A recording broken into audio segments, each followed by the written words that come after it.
Hey there, fine folks. I know I have been away for a little bit.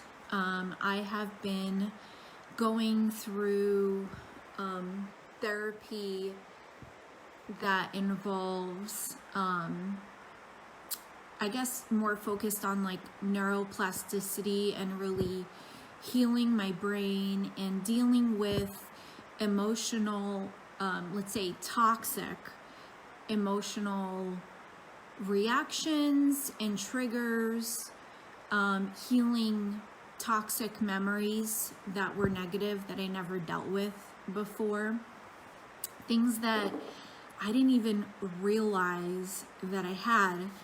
And I started down this process of going through therapy because the more I was diving into neuroscience and I guess quantum physics, and for those of you who know me, when it comes to the gifts of the spirit, moving the supernatural, it's my second language. Like, it's the way I see the world. It's the way I see everything. And learning all this stuff really helped put words to the things that I knew that were supernatural. So I started to dive in and really be like, you know what?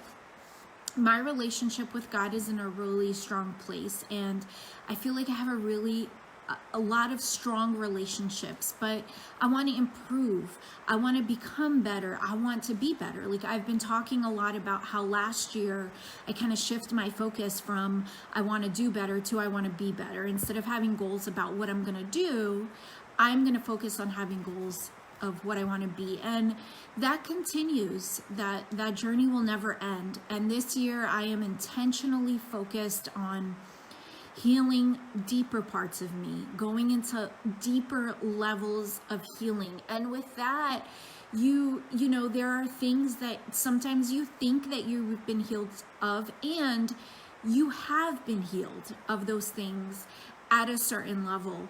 But now, as you dig deeper, as you go deeper into the things of God and becoming more and more like Him and looking more like Him, there's going to be more impurities and things that we have to change, that I have to change. And so I've really been focusing on that. And I think like day 10 of the therapy that I'm going through, and all these things started to come up, and that's kind of what was explained to me and what was expected. I didn't think it would hit me as hard as it did, and I can't say it was like completely debilitating. It absolutely was not.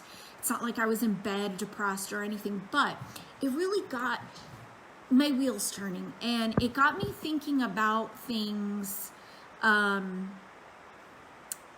like just pondering on things. And instead of rushing through the therapy and the process that I'm going through, I decided to kind of sit where I was and just like sit there a little bit. So Taylor, you just asked, what did you say about wanting to be better? So last year, I was doing that course by Ford Taylor called Transformational Leadership. And a lot of that has to do with your vision, purpose, and mission. And I started to work on that. And a lot of it was really geared towards what I wanted to do.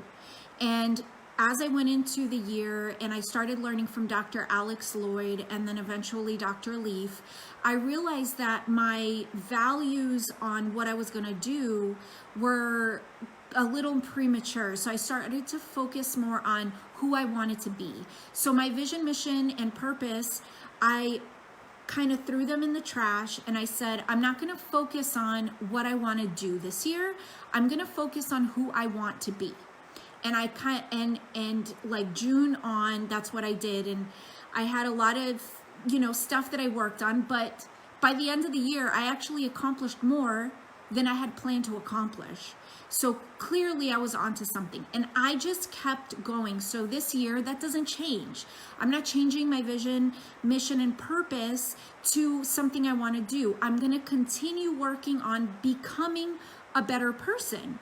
And with that, I'm going through the Neurocycle, which is a program by Dr. Carolyn Leaf, and I highly recommend it. And I got to day 10, and all this stuff started to come up, okay? Like, even just talking about it, I'm like nervous, like my stomach turns. It's really crazy. instead of rushing through the process, I decided to kind of sit where I was at the moment. And I had this one question that came up. And the question was, why did I never cry or get angry about the fact that I was cheated on for so long? My ex-husband cheated on me, not with just one woman. It's not like he had a girlfriend or a mistress. It was multiple women throughout the course of at least 6 years that I know of. The health department showed up at my door telling me I was exposed to syphilis. So a lot of stuff that I'm going to kind of like unfold and share over the next, I don't know how long. And as much as it's to help you, it's also to help me heal, if I'm being completely honest. But one of the things that I realized was that I never cried over the fact that I was cheated on like that. I never cried over the betrayal.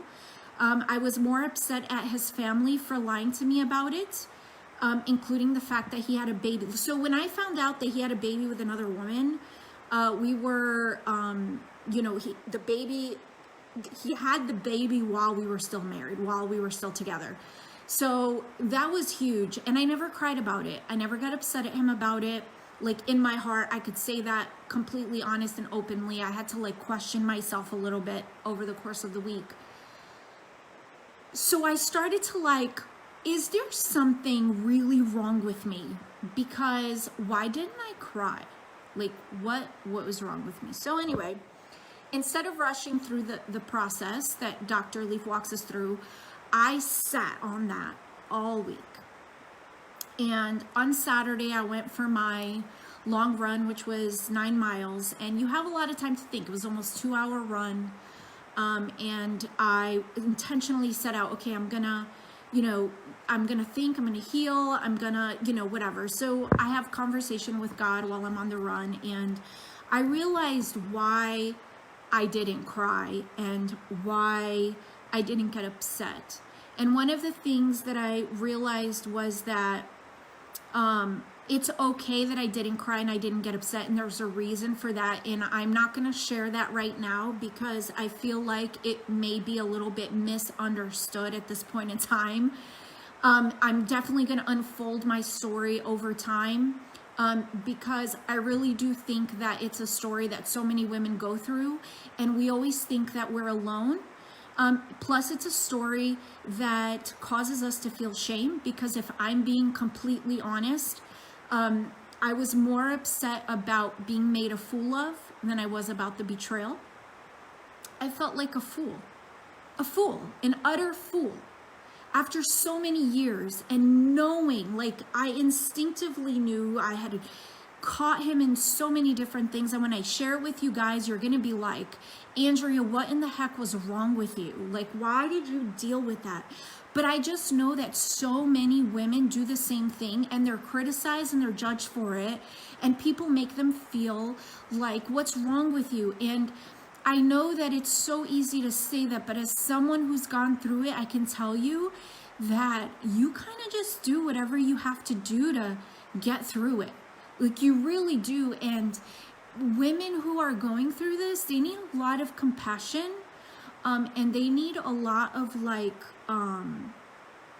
they just need someone, because it's very scary, especially if you're like in a church and in your mind or in their mind, divorce is completely out of the question. Because to me, one of the major reasons, I would say like 75% of the reason that I stayed in as long as I did for 12 years, I was in an abusive relationship that then turned into at least 6 years of adultery, was because of this thought: I can't get divorced. I need to be submissive. He's the head of my household. I have to follow his lead. And there's thoughts about that, and I'm going to unfold that whole process. I have not talked about this publicly. I have never had any desire to throw anyone under the bus. I don't have any communication with my ex, I have no desire to have communication with him. I have no desire to impact his relationships. As a matter of fact, I can wholeheartedly say that my desire is that he move on and that he find someone who can love him and that he can love well, and that he can learn how to love well. Clearly, when we were together, there was something broken and he didn't know how to do that. So, you know, I struggle because people till today tell me that I make excuses for him and all this stuff and whatever. And I don't know if I do. But what I know is that he's a very broken, was and potentially still is a very broken individual. And I was a very insecure individual with a lot of issues myself. And it breeded this really toxic environment. And yeah, so I endured a lot of things. So for the last week, I've had this thought of, okay, why didn't I cry? Why did I not get upset about him cheating? And I can honestly say that. I mean, you can ask some of the closest people were with me during that time, and even my husband. I just never got upset that he cheated on me. Like, I never cried about it, never bothered me. There's a lot of other things that he did that really ticked me off way more than that.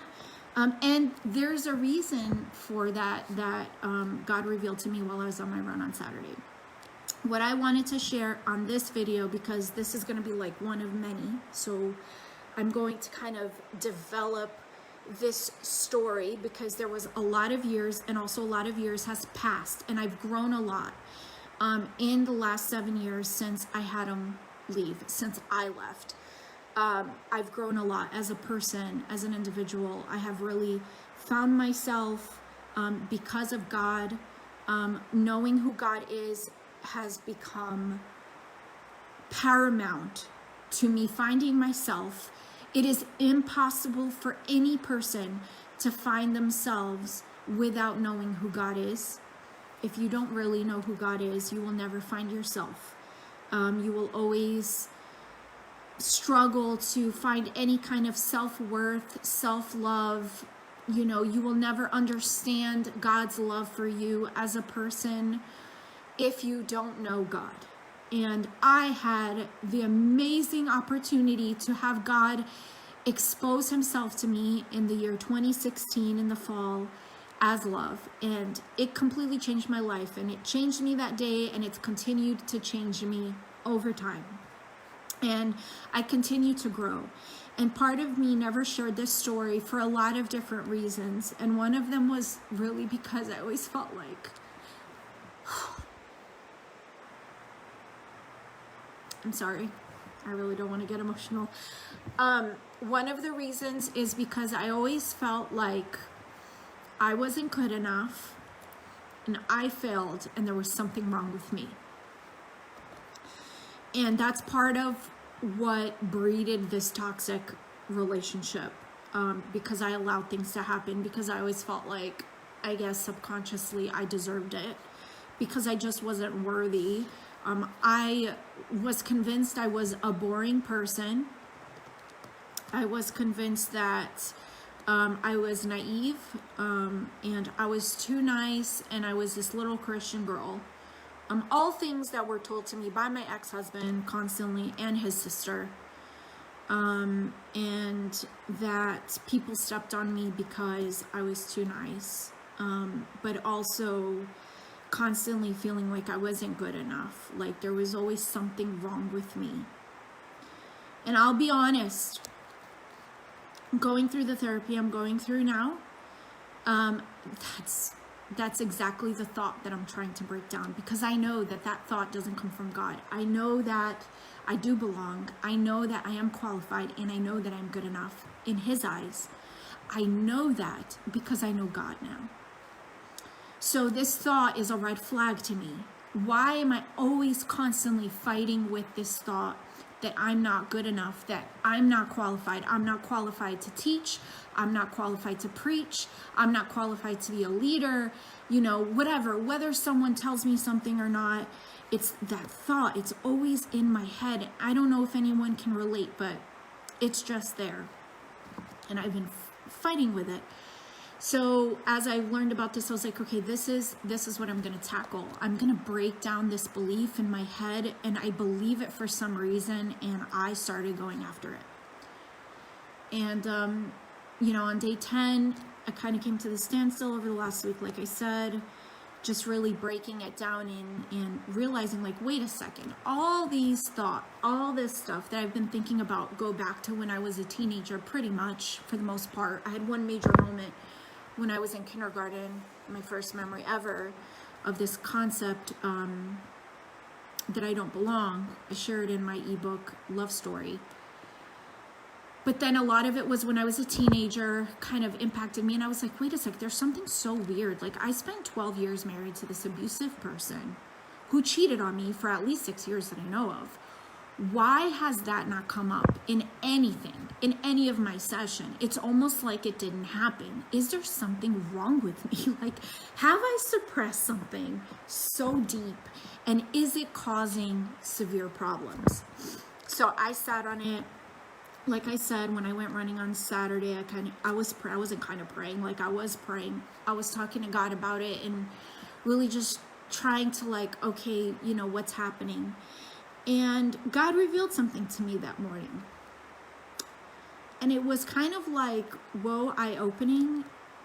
And it flipped, my stomach flipped, like I was running and I felt this flip in my stomach. And I was like, whoa, okay, I now understand why I didn't cry and why I didn't get mad. And it's not because there's something wrong with me. And like I said, I'm not going to share that quite yet. I feel like maybe in some of the future things that I share, I'll finally come back to that and explain that, because I feel like it's a little premature and I'll be like judged. Not that I care that you'll judge me, but I feel like I need to share the story first before I share that. But as I was running then, the rest of the time, I turned off the podcast and I was just like with me and God, and all these memories started coming, like all of them. And every once in a while, things that I not necessarily had forgotten about, but I just don't think about, would come up like a memory. I would think of the moment and I would feel sick to my stomach, literally sick in the middle of my run. I would feel my legs wanting to give out. I would want to stop and just like go on the floor in a fetal position, just start crying. And I think there was like 2 times that I actually was stopped and started walking. And then after that, whenever I would feel that, I would talk to myself and I would like pray. I call it like, I pray over myself. That's what I call it. And I would say like, no, I am not going to let these things define me. I'm not going to let the pain and the hurt of this thing weaken me and cause me to stop. It was almost like a metaphor. And I said, it will strengthen me. And instead of being toxic, instead of it stopping me, it will empower me and it will strengthen me to keep going. And then from that, I'll be able to share the story and help other people, hopefully, so that they don't go through what I went through. And they can come out on the other side.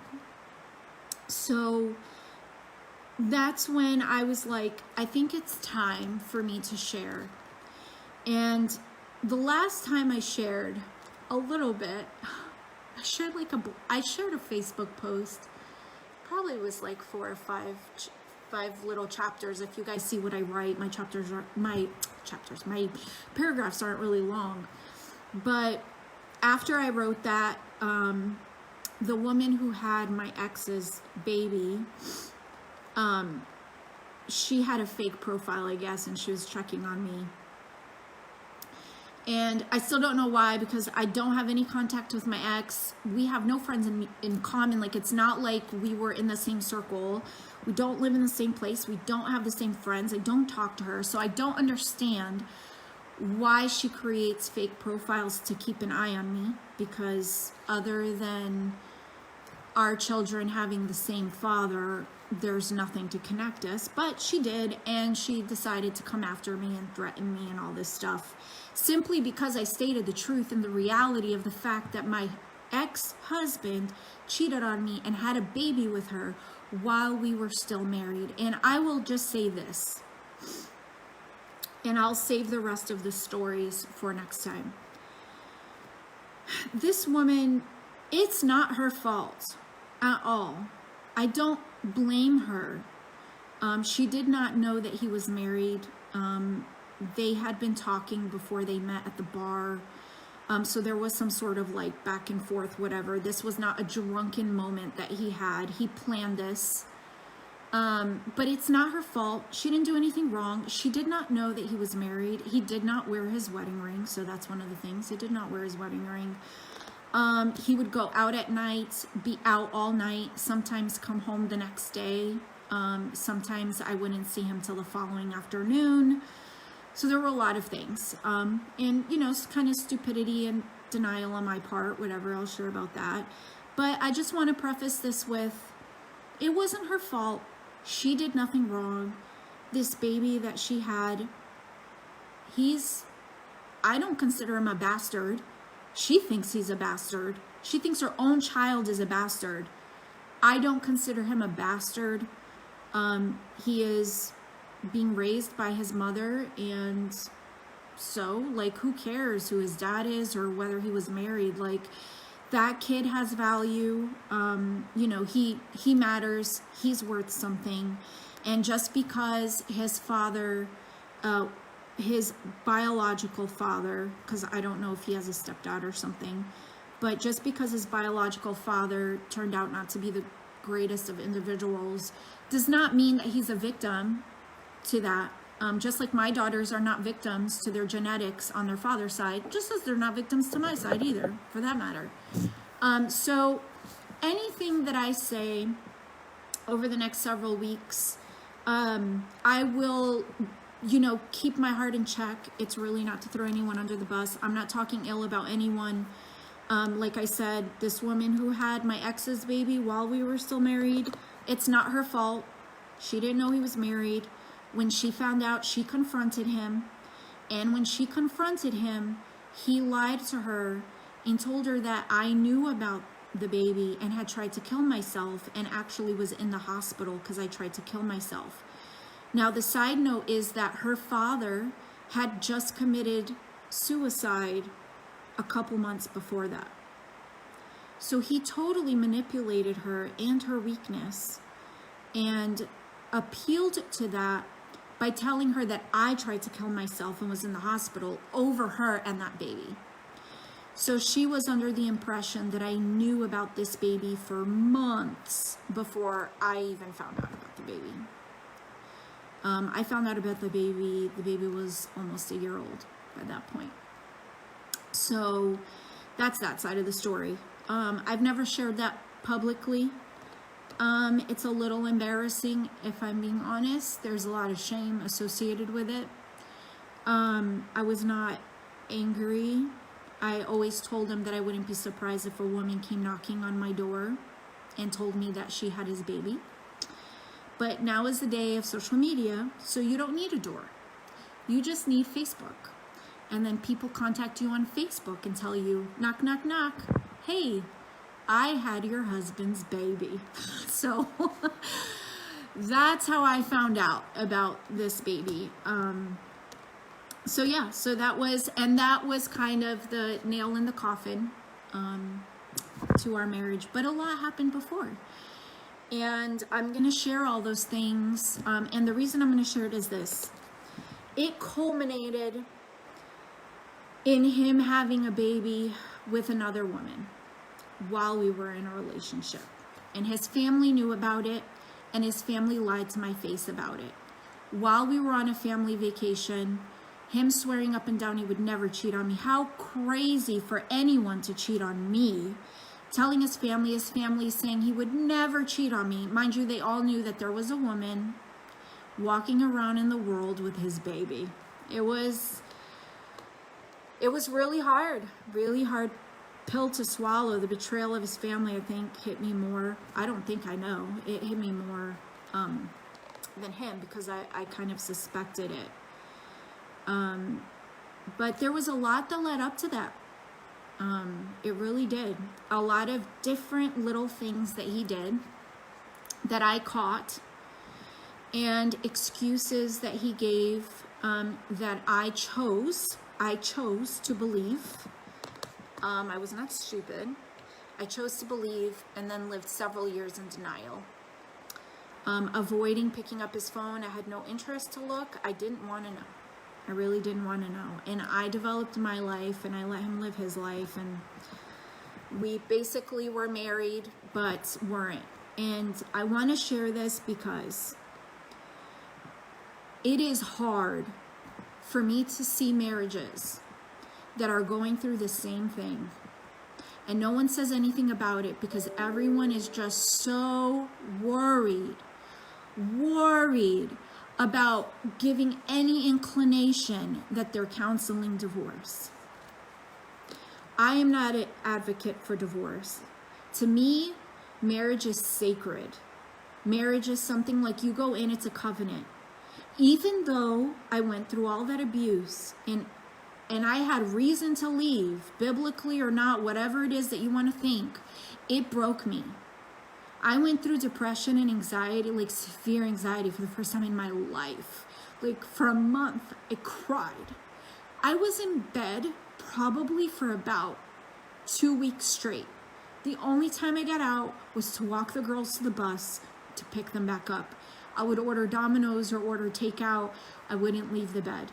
And then on the weekends, I would pull down the shades and I would just sit in my living room with my girls and I wouldn't move. And then I went to the doctor because I was scared because I couldn't stop crying. I couldn't stop crying. And that was after I made the decision that the marriage was completely done. Something was severed in the spirit. So listen, marriage is extremely sacred and people need to be careful when they decide to go into that covenant. It is not something to be played with. You should not go into it thinking, well, if it doesn't work, I'm going to get divorced. And also, you shouldn't get divorced just because of stupid reasons either. So I just want to preface that with this. And I probably will be taken out of context at any point over the next several weeks with something that I say. But, you know, in the Christianese words, okay, let me use the Christianese words right now. Let those who have ears hear what I am saying. There are so many people right now, some men, but more women go through this than men, who are in marriages and they are being destroyed by their spouse. Destroyed. They are made to feel like they are crazy.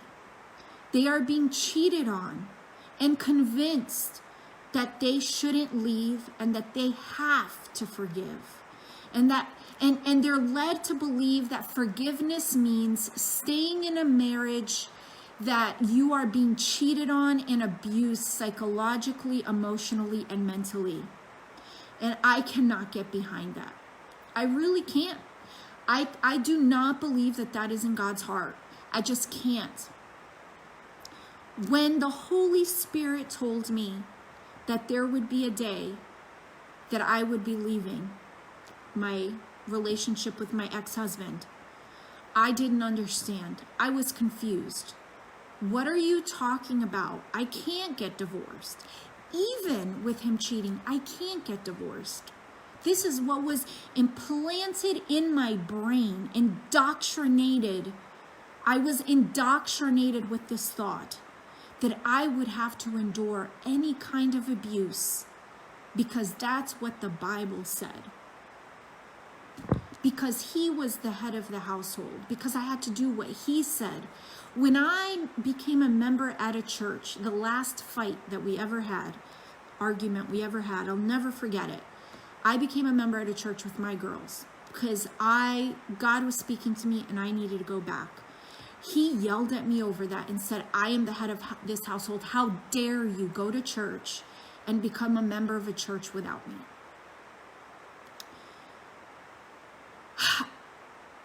Like, at the time, I kind of was like, is he right? And I had to go to counseling. Like, I literally went to counseling over it because I didn't understand. And I'm going to explain what I've learned ever since. But I will tell you this. It is not okay to be cheated on. It is not okay for your spouse to be having indecent conversations with someone else. It is not okay for your spouse to have a best friend other than you. It just is not.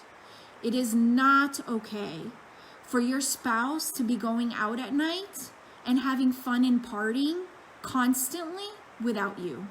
It's one thing if it's a night here or there, you know, they're going out with their buddies, or I'm going out with my lady friends. Y'all know I do that. I have ladies' night out and stuff. But I'm talking about going out, drinking and dancing without your spouse and not wanting them there and them not wanting you there. That is not okay.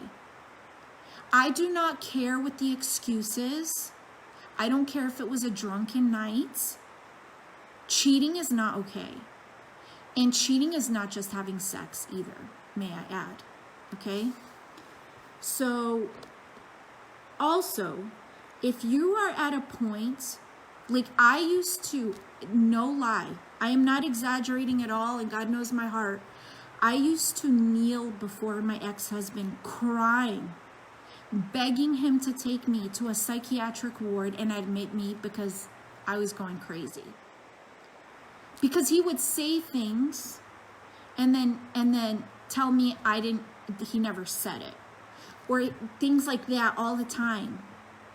I mean, I was at a point where it's like, is the sky really blue? Or do I just think it's blue? But it's really not blue, but I'm just crazy and I think it's blue. Because he keeps saying the sky's purple. I mean, that's how bad it was. That's how I felt, guys. Like this is no joke. And I just pray that if there's any person on my newsfeed right now that has this feeling, like you are losing your mind, I'm telling you right now that you need to take a moment, snap out of the denial, and realize that it's not okay, and it's probably not you, that there's something bigger going on, and go and seek help. Go and ask for help, whether it's at a church or therapy or someone. And sometimes your best friend or whoever you have as a friend, they're just not going to cut it because you've probably been talking to them this whole time and it's not helped. So you need to go somewhere else and you need to go ask for help. I'm not saying that you need to get divorced, but I'm saying you need a moment and you need to take time to assess really what's going on. Because it is not right. It is not right. I don't care if you are Christian, if you're the most spiritual person. It is not right for you to be cheated on. And so I mean, that's all I have to say today. I'm going to share my story a little bit at a time because there's a lot to unravel. But I caught my ex, like, just give you some highlights. I was in the hospital having a baby, his baby, and he left to go to a class. And he didn't leave to go to a class. A couple weeks later, because of phone bills, I realized he left to go cheat on me with a girl from one of those 800 numbers. Okay? Yes. I was with him, 8 years, 6 years, 7 years, still after that. I found text messages with the dry cleaning person, sexual, like sexting, like major. Before sexting was even a thing, he was doing it. He went to Brazil and was planning on having a whole New Year's celebration, telling me he was going to be with his family, but planning it with another woman. Again, he would be out all night with his friends, drinking, come home drunk. The cops were called twice, maybe 3 times by neighbors because he would come home in a complete rage, pissed off at the fact that he loved me, and he would punch holes in the wall and throw furniture, sofas, and everything. So the cops were called. Health department showed up at my door, told me I was exposed to syphilis, and he tried to lie to them. He had a profile on a dating website that one of my friends caught him on, came and told me. And guys, I made excuses every single time. Not only did he make excuses to me, but then I made excuses for him. And I just lived a life of denial because I couldn't get divorced, so I just stuck it out. So I'm saying this because, not because I want anyone to get divorced, because divorce does break people, okay? There's a severing in the spirit. It really is hard.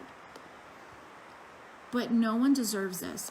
You know, my first daughter, and I'm going to end with this. When my first daughter was born, I was 9 months pregnant, and we were young adult leaders. Yes, he was Christian, guys. Christian, okay? We were young adult leaders, and we were leading a retreat. So we had this retreat, and it was a blizzard, and I went 9 months pregnant, okay? Like, my due date was a week from then. No, my C-section date was, it was like Friday. My C-section date was on Tuesday, and I went.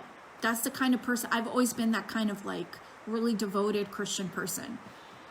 And I went, and then I wound up having contractions, whatever. Had to cry to get him to believe me, to go to the hospital to go have the baby. Like, I had to cry about it, to be like, I can't believe you don't believe me. Like, I've been experiencing pain and not letting anyone know, just so that I don't ruin the retreat. Finally went to the hospital. Had Anna at 3:15 in the morning, and he left at 6 in the morning to go preach. That's the kind of life it was. Even as a Christian, he left me and my baby to go preach at a retreat. Like, that was more important to him than his family. And there were nights, supposedly, now I don't know, now I question, that he would go counsel these guys and would be out to, like, 2, 3 in the morning. So I don't know if that's really what he was doing, but even in the name of God, it was happening. So it's hard for me. It's hard for me to, yeah, Amy, I mean, I'm so, like, labeling people is really hard for me, because I feel like we label people a lot, and it's really easy to put people in these boxes. But yeah, he definitely had narcissistic tendencies and still continues to have narcissistic tendencies. But I don't, it's kind of like I don't seek to, I had a part in it, and this is one thing that everybody who knows me is like, you still take on too much of the blame. But I'm one of those people who believes very strongly in taking personal responsibility and recognizing the role I played. Not just the role I played of like, could I have been a better wife? What could I have done better? But even the role I played in allowing it to happen. And that's one of the things that God showed me on Saturday. I really allowed a lot of it to happen, if I'm being honest. I'm not excusing his behavior, saying it, but I kind of knew, and I let it happen. So yeah. Oh, thanks, Amy. I'm glad. I mean, I posted stuff, and I've just been really vulnerable because I just wanted to help somebody. And like I said, I have no desire in causing divorce or separation. And it's one of the reasons why I don't really share about it. But I really think it's important. And I really, like, sometimes I see people in these relationships, and it breaks my heart because I don't know what to say. Because if I were to say what I see, feel, think, and I don't want to base like I really try hard not to base my counsel off of my own experience, because I really believe in hope. And my hope is to see people who may find themselves in a situation like I did, and they are able to reconcile. Like, I know, and I'm not going to name them publicly, but I do know a couple couples who made it out. Like, and man, I cheer those people on so bad, because I'm not going to say that that's what I hope it happened to me, because what happened to me happened to me. And to be honest, I'm completely glad that I'm out of that. But restoration is always the goal, right? I really believe that anything's possible with God. And when two people decide to change and love comes into the picture and love changes everything, it really is possible to change. But it's not fair. And some people are dealing with abuse. Like, guys, I'm sorry, listen to me. You may not be getting hit, but emotional and mental abuse is extremely real, and in many cases leaves scars far worse than physical abuse. Okay? Some people, like, they don't make it out alive. That's for real. That's for real. I can be here before you right now and say, I was close. I was close, and I really believe it's why God intervened. Because I can't tell you how many nights I slept with a knife underneath my bed. And it was either going to be me or it was going to be him. Just being honest. I mean, that's the point that it was. I was scared. I was freaking scared. And what took me out of it was my 2 daughters. And the day that he got aggressive with them was the day I looked and said, oh, heck no. And I may not have had self-love at that time, but I had love for my daughters.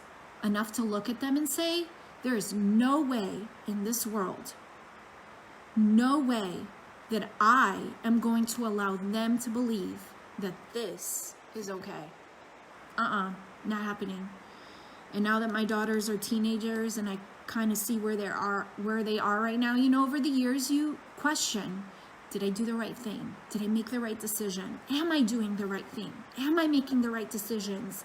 Am I being selfish? Am I really thinking about them? Or am I saying I'm thinking about them? You know, like all these things, these thoughts, they go through my head, you know, and I pray a lot and I ask God and I really open up my heart before God unashamedly and like set me straight. And now as my daughters are getting older and they're faced with different experiences and decisions and tough situations, I can say without a shadow of a doubt that I am glad that I got divorced. I don't regret it. I will proudly say it. I have been ashamed because I have been told by people that I am going to hell for being married to Mike.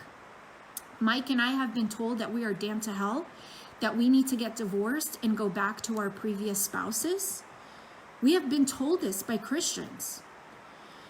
And so there's always been a little bit of shame. And, you know, a lot of the people on my Facebook page, they probably don't even realize that I am divorced. And you know what? I am divorced. I am divorced and I'm glad I'm divorced. I'm glad for myself I'm divorced.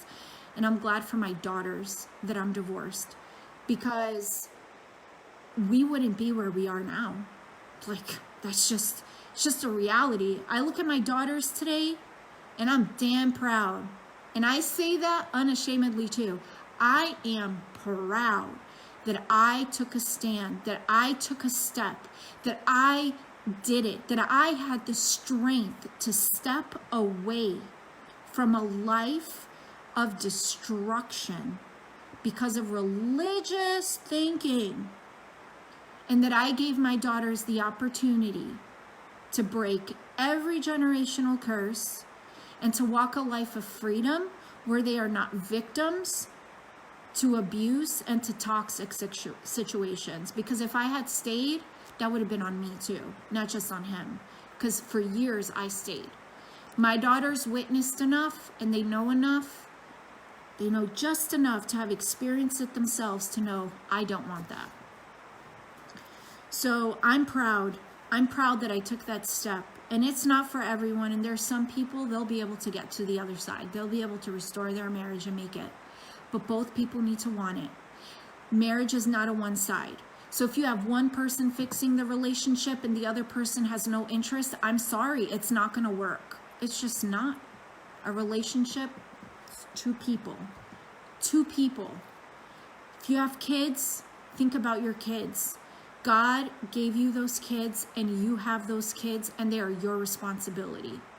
Do not teach them that abuse is okay. Do not teach them, oh, you know your father, he's just like that, just, whatever. No, that's not. Everyone deserves to be treated with respect and honor, every single person. And I was resorting to disrespect and dishonor. At the end, I disrespected and dishonored my ex a lot, okay? And it wasn't right. And I did it because I didn't know what else to do. It was like my weapon, kind of, in a way, But it wasn't right. Everyone deserves respect and honor, including my ex. And I wasn't giving it to him. And I had to fix that. I had to fix it. And my fix was I needed to walk away. I needed to walk away for him, and I needed to walk away for me. Because I'm telling you that we were on the verge of something serious going down. And it was going to be him or it was going to be me.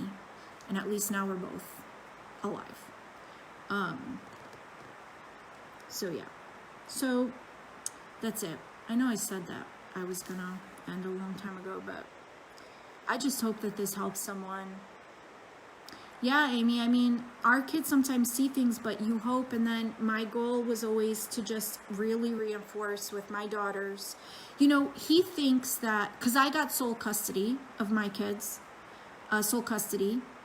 It was a long battle, but he showed his true colors in court. I have a court order almost 20 pages long where the judge outlined everything. Like, it's a very amusing read, actually.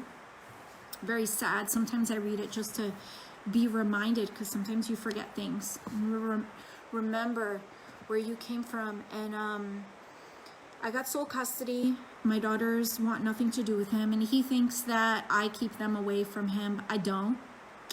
They've chosen that, not me. I have begged them to talk to him just to get him off our back, because he does stalk us and harass us. He still owes me a very, very, very, very large amount of child support. He's currently on probation, has federal charges, and for weapons and drugs, and was even charged by the military, and, you know, had to serve time for that too. So, you know, he's got a lot of issues. And my daughters just don't want it. They're like, they know. The last conversation my oldest had with him, he hung up the phone on her because she didn't ask him to stop talking bad about me. And when she did that, she was, I think she was like 10, and he hung up the phone on her. And after that, she just never wanted to talk to him again, because she said every time she talked to him, he always made her feel bad. So that's the reality of the situation. Like I said, I've never shared this publicly with people. A lot of people don't know. A lot of people are like, I never knew. I never thought, you know, everyone always thinks I have this hunky-dory life. And, you know, I still go through stuff today, and I don't share it. And I still have a life filled with joy, peace, and love. And that's why I'm so adamant about what I teach and what I preach. And because, guys, the circumstances, like, it doesn't matter. You know, what matters is what's within you and having that relationship with God. And it's that relationship with God that has gotten me to where I am today. And I will tell you 100%, and my husband, Michael, he will tell you too. Like, there are things that I've healed a lot. I had triggers, and thankfully I have a really good relationship with my husband, and he helped me work through those triggers, and I'm in a much better place than I was in the beginning. But, you know, there's things that's like, no, it's hard. Hey, Jonathan.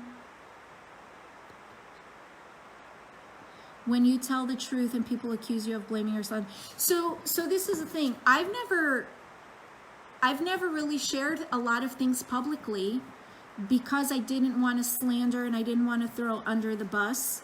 Like I said, I don't really have mutual friends anymore. We don't have people in common. So the reality is that most of the people, if not all of the people who are watching this, don't even have a relationship with him to know him. So it's not even about that. One of the reasons that I didn't share it is because I didn't want to slander. And in my opinion, it's kind of like I let go of, I would say 95 to 98% of the relationships that I had growing up, simply because we did have mutual friends. And he eventually went back to New Jersey. And, like the physical proximity that he had to them, like if he were to share something with them, they're more likely to believe him than to believe me. But I didn't have relationships with these people to go and defend myself. So my stance was, if you're going to listen to him and believe him without even asking me, I'm going to let you think whatever you want. So I let that happen. And I let him slander me back home, like what I would consider back home. It's not really my home anymore. My dad's on here listening. I don't consider New Jersey my home anymore. Florida's my home. But I let him slander me and say whatever. And I was like, if somebody really cares to have a relationship with me, then they're going to come and talk to me. I can say, like, if someone were to say you're slandering someone, I would say you can think that. God knows my heart. I honestly, authentically, I really want him to like move on. Like, I would love it if he could heal, find Jesus, like really. He says he does every once in a while just to like, you know, get people's pity or whatever. But I know things that he still does. Like, he's still on probation, and that's pretty recent, with drugs and alcohol, weapons. Like, there was a weapon that went missing. And I totally forgot about this. There was a weapon that was mine, but registered in his name, that went missing, and I reported it. And when the cops called him, he denied it, and they wrote it down. There's a report in North Carolina because they agreed it was shady. And he got arrested in New Jersey because he had a gun, which happens to be the same type of gun, a 380, that I had, and the serial number was like shaved off. Why would someone do that? And that was recent. So he hasn't changed. I've asked the Lord for repentance. So I know that some people, you know, they go through repentance, and the Lord has shown me what repentance looks like. And it's something that I really feel like I've learned, and I see, and I really want to have grace. I've always been open to, I'm not going to say restoration, because there is no restoration in the marriage. But the reality is that he is the biological father to my daughters, okay? That doesn't change. And if my daughters, when they're older, want to have a relationship with him, I'm completely open with that. Because by then, they will have learned how to defend themselves, and how to be able to interact with him in a healthy way, even if he's not completely healthy, okay? So that's my goal, if they want to have a relationship with him. But I've asked, if he turns his life to God and he wants to change his life, I'd be more than open to like having dialogue. Absolutely, 100%. I say that with complete authenticity. Whether people believe it or not, I had to learn to totally be okay with God knows my heart, and other people can, you know, decide whatever they want to decide. So I don't slander. That's why I haven't talked about it, because I have no desire to throw him under the bus. If anything, listen, we really were friends at some time. I didn't marry him because I hated him. I married him because we were friends. I did see something in him. I did see the good in him. Everyone told me not to marry him. Like, I had people in Africa telling me not to marry him, okay? But I did. That was my fault. I did not listen to counsel. But that's because I did see something good in him. And I know that. And I stand behind it. And the day I got married to him, I felt peace. I really did. 100%. If there's something that held me onto that marriage, it's because of the peace I felt. And I fought with everything that I could. But if two people don't play the game, if two people don't dance together, it's never going to sink, you know? And I believe that God wants everyone to be happy, not just one side of the relationship. Why should I have to work so that he could be happy? Like, why did I think, this is for real, why did I think that God wanted him to be happy and me to be with him? Why didn't I think that I deserved that kind of happiness? Because subconsciously, that's what happened. I didn't believe I deserved it. But, you know, God helped me. And I just pray that one day, I mean, he knows Jesus. It's not like he doesn't. And there's Christian people around him, you know, I'm sure, and whatever.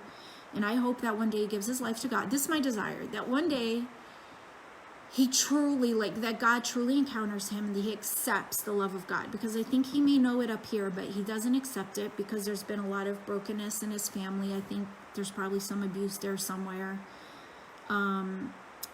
Knowing what I know now, I'm sure that he left Brazil at 15 years old, I think it was, and was living by himself in the U.S. You know, so he pretty much raised himself, and I'm pretty sure that he went through some traumatic things during that time too. So he was broken. Like, you know, he could not love me any better than he did. He really did his best. I really believe that. I really believe that those times he came home at night, pissed off, drunk, but pissed off and punching the wall because he was so pissed off that he loved me, was because he knew I deserved better. And every time I would plan something for our future, he would always tell me that I deserved better. Like, always. He pretty much told me that he was up to no good. I just always had hope. I really did. I had hope. And he did his best. I can say that. He did his best. He did his best to love me. He did his best to love our daughters. He just couldn't give more than he did. Yeah, it's his fault. I'm not making excuses. People think I make excuses for him. I'm not making excuses for him. I'm just saying that some people, you know, they only know what they know, and when the people around them enable their behavior, they can't grow. And unfortunately, everyone around him enabled his behavior, including me for a time. And then when I walked away because I stopped enabling his behavior, his family just perpetuated it. And it unfortunately limits his ability to grow and to change. So he did his best. And that's what I tell my girls. Like, when this all happened, you know, I would tell them, hey, he didn't abandon you. You're not rejected. He fought for you. And to be honest, in some ways, in his little distorted ways, he still fights for them. But he just doesn't know how to love. He's a broken person, but me and the girls deserve to be loved properly. We deserve to be loved the right way. We deserve to be respected and honored. And if he's not willing to do what it takes to do that, then I'm not going to stand by and let that happen. Especially for my daughters, especially for me, because that's not what God wants. That's not what God wants. He had an opportunity to make choices, and over and over and over again, for several years, he made choices. I made choices too. And he did his best. That's all anyone can ask. You know, whatever. Sometimes people's best isn't enough. It kind of stinks. Sometimes my best isn't enough. But we have to learn and grow, and I choose to learn and grow. So that's why I'm doing this video, as hard as it is, because it's a tough story. It's embarrassing, because if I were to tell you all the stuff that I learned over the years and the excuses I made, it's embarrassing. It's just reality. It's embarrassing, especially after people told me. But I share this because I'm so sick and tired of fake church people. I say that with complete authenticity. Like, I'm so sick and tired of it. It makes me sick to my stomach. You know, the hypocrisy, the fakeness, the lack of empathy, lack of compassion, lack of understanding on both sides. Like, you know what? You want to know why I never slandered him and why I never turned against him? He needs people just as much as I need people.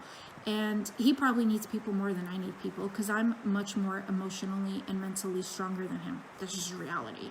So he needs people more than I need people. So I had a good family, a supportive family. They tell me like it is. They don't sugarcoat things. They're supportive. He doesn't have that. He has enabling people. So, you know, that's it. And to end, Jonathan, I'll answer your question, because I have to go take my daughter to gymnastics now. This went longer than I thought. Really on my run on Saturday, which is like my therapy, 9-mile run.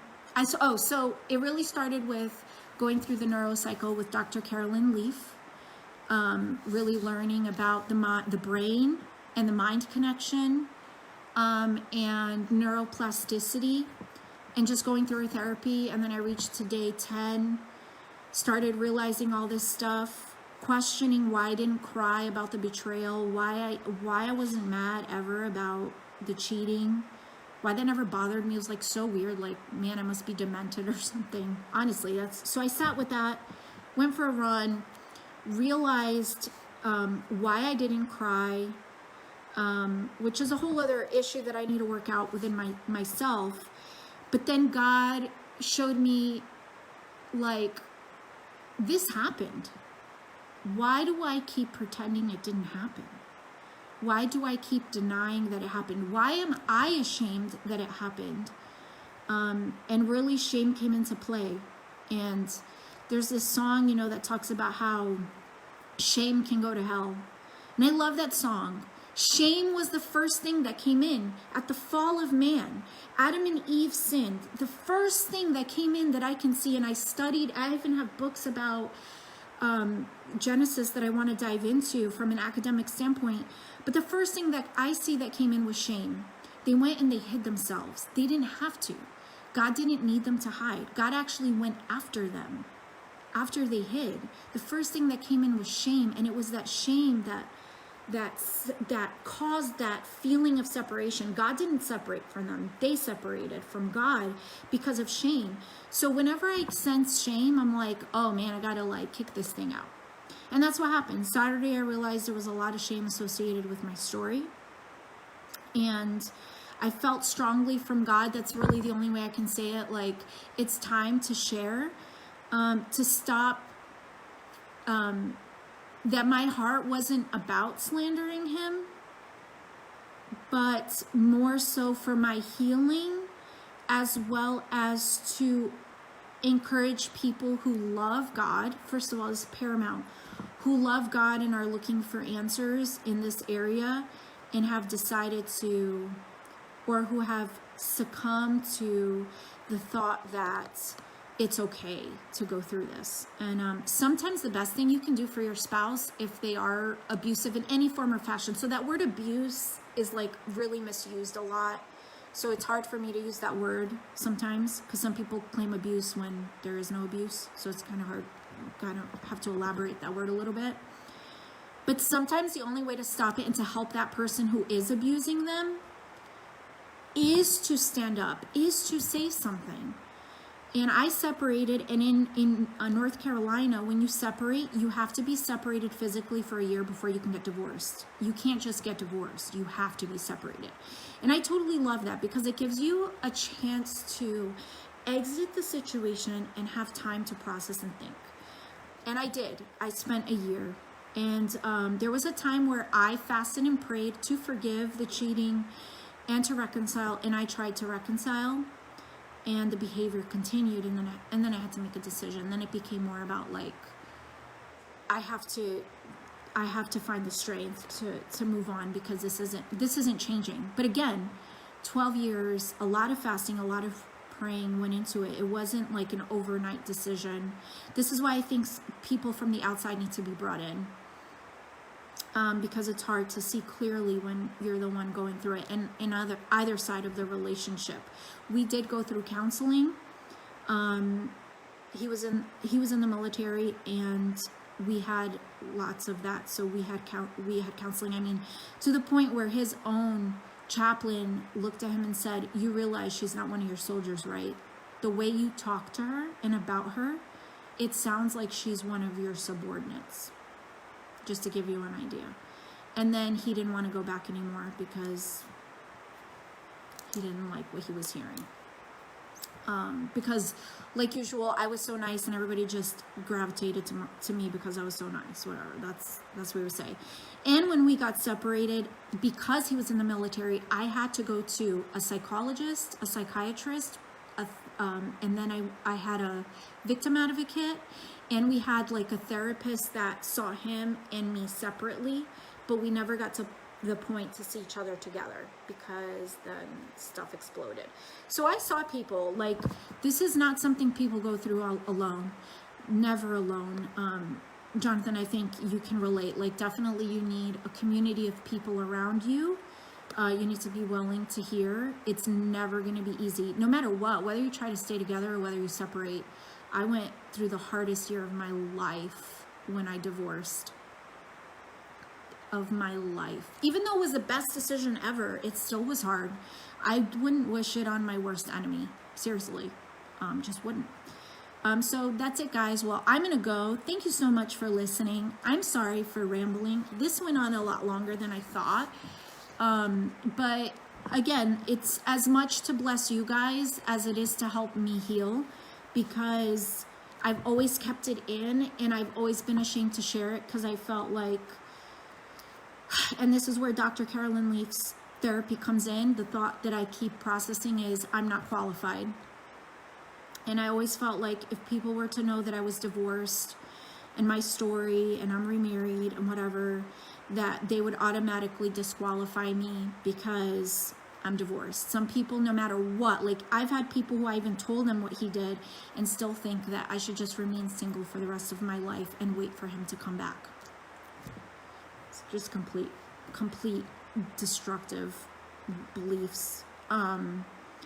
So I'm at this, like, I'm working through, I need to be more concerned about what God thinks and what the truth is, and not worry so much about what people think, because people are always going to come against no matter what we do. So that's it, guys. Well, I hope this blesses you. I'm going to post it on my YouTube channel so it's out there for the world to see. Yeah, so that's like the big thing, and then I'll share like little videos, and eventually I'm going to share too the process I'm going through. I just want to finish it so that I can kind of like share a little bit more with you, but it's definitely going to be a part of my coaching, because I have a really good ability to control my thoughts and to like what's the word, like renew my mind type, if you're going to use Christianese words, and it's blessing my life, even though I have that ability. Like some people struggle a lot more than me, and it's really blessing my life, helping me dig really deep, transform who I am. So I was like, wow, if it's like blessing me this much, then other people totally need to know about it. So if you don't know Dr. Carolyn Leaf, great way to start is to just listen to her podcasts. There's a lot of great stuff on there. It's called Cleaning Up Your Mental Mess.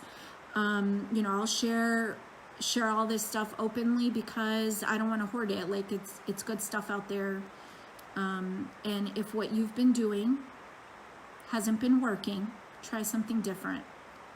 Because I'm telling you, affirmations, repeating Bible verses, spewing all that stuff, positive thinking, yada yada, blah blah blah, that's the kind of stuff we're taught doesn't work. Okay, so if you found that it doesn't work for you, what's the harm in trying something different? So check out Dr. Carolyn Leaf. She has different books. They're kind of really academic in nature, so maybe hard, but the podcasts are really relatable, easy to understand. So that's it. Stay tuned. I'll be back for more embarrassing stories about stupid stuff that I went through in my past. But hopefully it helps us all. Like, we're on this journey together, guys. I want to be authentic. When I say that, I'm not being fake. Like, I'm being real. Be authentic, and if somebody doesn't like it, well, I can't do anything about that. I can only, work on myself. So thank you all for watching, and I will talk to you next time. Bye.